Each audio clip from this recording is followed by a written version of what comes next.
Devi Sri TV ప్రేక్షకులకి పునఃస్వాగతం.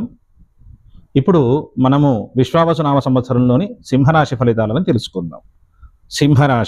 సింహరాశిలోకి మఘా పుబ్బ ఉత్తరాపాదం సింహం అంటే మఘా నక్షత్రంలో 1, 2, 3, 4 పాదాలు, పుబ్బా నక్షత్రంలో ఉన్న 1, 2, 3, 4 పాదాలు, అదేవిధంగా ఉత్తరా నక్షత్రంలో ఉన్న 1వ పాదం, మొత్తం 9 పాదాలు కూడా సింహరాశికి వస్తాయండి. ఈ సింహరాశికి అక్షరాలు వచ్చేసి మా అక్షరం, మా, మీ, ము, మే, ఈ 4 అక్షరాలు కూడా సింహరాశికి వస్తాయి. మో, టా, టీ, టు, ఈ 4 అక్షరాలు కూడా సింహరాశికి వస్తాయి. అదేవిధంగా టే అక్షరం వరకు సింహరాశికి వస్తుంది. ఈ సింహరాశి వాళ్ళకి ఈ సంవత్సరం ఆదాయం 11, ఖర్చు కూడా 11 ఉంటుంది. రాజపూజ్యం 3 ఉంటుంది, అవమానం 6 ఉంటుంది. ఈ రాశి స్త్రీ పురుషాదులకి గ్రహ సంచారం వచ్చేసి అష్టమ శని సింహరాశి వాళ్ళకి మొదలైందండి. కొంచెం జాగ్రత్తగా ఉండాలి. అష్టమ శని, ఎందుకంటే సింహరాశికి అధిపతి ఎవరు? గురు, రవి అధిపతి. శని బాలేదు కొంచెం, కాబట్టి ఇద్దరు కూడా శత్రువులు కాబట్టి కొంత ఇబ్బందిగా ఉంటుంది, కాబట్టి జాగ్రత్తగా ఉండాలి. సరే, సింహరాశి వాళ్ళకి గురువు 11, గురువు బాగుంది, గురుబలం బాగుంది. రాహు 1, అదే రాహు 7, కేతు 1వ స్థానంలో ఉన్నారు. కాబట్టి ఈ సంవత్సరం కొంచెం మనసులో అంటే ఏదైనా కొన్ని విషయాలందు విరక్తి భావన ఇలా ఉంటుంటాయి. సరే, సింహరాశి ఫలితాల్లోకి వెళ్దాం మనం. ఈ సంవత్సరం సింహరాశి స్త్రీ పురుషాదులకి శుభాశుభ ఫలితాలు మిశ్రమంగా ఉంటాయి.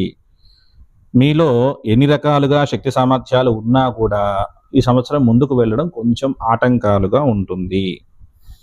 అధైర్యం ఏర్పడుతుంది. ఈ సంవత్సరము గుప్త శత్రువులు ఎక్కువ అవుతారండి మీకు, కాబట్టి జాగ్రత్తగా ఉండాలి. మీ పనుల కంటే కూడా వేరే వాళ్ళ పనుల్లో మీరు శ్రద్ధగా చూపెట్టి పని చేస్తారు, అందువల్ల మీ పనులు ఆగిపోతూ ఉంటాయి. మీ సొమ్ము తిని ఉపకారం పొందిన వాళ్ళు కూడా మీకు అపకారం చేయడానికి ఈ సంవత్సరం ఎక్కువ ఛాన్స్ ఉంది. ఆడవారితో ప్రేరేపణ పొందే కొన్ని పనులలో మీకు చికాకులు ఏర్పడతాయి. గృహంలో మార్పులు, ప్రయాణాలలో ఒత్తిడి, కలవరం, శరీరంలో వ్యాధులు, దానిలో వల్ల ఔషధ సేవ, ఇవన్నీ కూడా ఏర్పడతాయి. ఆత్మీయులు పెరుగుతారు. బంధువర్గంలో మీ అభిమానం తగ్గుతుంది. సరే, ఎందుకంటే అష్టమ శని ఫలితాలు చాలా ఘోరంగా ఉన్నాయి కాబట్టి ఉద్యోగస్తులకు కూడా కొంత ఇబ్బందులు ఏర్పడతాయి. శారీరక సుఖాలు తగ్గుతాయి. కేంద్ర రాష్ట్ర ప్రభుత్వ ఉద్యోగస్తులకి సుదూర ప్రాంతాలకి బదిలీలు జరిగే అవకాశం ఉంది. రాజకీయ నాయకులకు కూడా అంత యోగదాయకంగా లేదండి. ధనం మంచినీళ్ళ వల్లే ఖర్చు పెట్టినా కూడా మీకు మంచి జరుగుతుందన్న భావన లేదు. అధిష్టానం వర్గంతో మీకు అపవాదులు ఏర్పడతాయి. కళాకారులకు కూడా శని బాలేనందువల్ల అవకాశాలు తగ్గుతాయి. ఈ సంవత్సరం వ్యాపారస్తులకి మిశ్రమ ఫలితాలుగా ఉన్నాయి.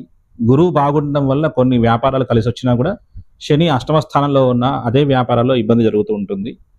వడ్డీ వ్యాపారాలకు మాత్రం బాగుంటుంది. ఈ సంవత్సరం విద్యార్థులకి జ్ఞాపశక్తి తగ్గుతుంది. చదువుల యందు మనస్సు లగ్నం చేయలేకపోతారు, అంటే ఇతర వ్యవహారాల్లో ఎక్కువగా వీళ్ళు కాన్సన్ట్రేట్ చేస్తారు. ఇతర వ్యాపకాలు పెరుగుతాయి, ఆశించినంత మార్కులు రావు, కాబట్టి జాగ్రత్త వహించండి. వ్యవసాయదారులకు కొంత మేర పర్వాలేదు. చేపలు, రొయ్యలు, చెరువుల వాళ్ళకు కూడా ఈ సంవత్సరం అంతగా అనుకూలించదు. సింహరాశి వాళ్ళు కొన్ని జాగ్రత్తలు వహించి వీలైనంత వరకు కూడా శని అష్టమ స్థానంలో ఉంది కాబట్టి శనికి తైలాభిషేకాలు, అదేవిధంగా కేతువు లగ్నంలో ఉన్నాడు కాబట్టి గణపతికి కొన్ని రకాల పూజలు, అమ్మవారికి కూడా సింహరాశి వాళ్ళు ఈ విధంగా పూజలు చేసుకుంటూ జాగ్రత్త వహిస్తే ఇంట్లో కుటుంబంలో కూడా మీకు కూడా అన్ని అనుకూలంగా మారుతాయి. తర్వాత మనం కన్యారాశి ఫలితాలు తెలుసుకుందాం. స్వస్తి. దేవిశ్రీ టీవీ మనందరి టీవీ. ఈ ఛానల్ని లైక్, షేర్, కామెంట్ చేసి సబ్స్క్రైబ్ చేయించండి. మా నుంచి మరిన్ని మంచి వీడియోలు రావడానికి తోడ్పడండి. ధన్యవాదాలు.